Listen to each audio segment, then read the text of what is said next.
a day. A lot of it goes through the Valley ports, the Laredo ports, and Paso, all that. That's a lot of business, a lot of jobs down there. Congressman Henry Cuellar is talking about what's at stake for the Valley in the Mexican presidential elections.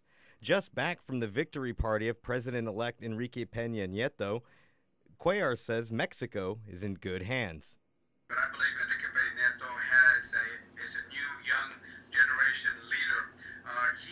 Last night, he specifically, to address all the critics, he did say, my government will not negotiate with the drug cartels. Cuellar says that he wants to see more American funding for Mexico's drug war through programs like the Merida Initiative, but he says not to expect changes overnight. Any changes over there, it's not going to happen overnight. It's going to take years. Just like we saw in Colombia, it took many, many years because you got to train a lot, thousands and thousands of federal police. Action 4 News spoke to author and drug cartel expert Sylvia Longmire via Skype.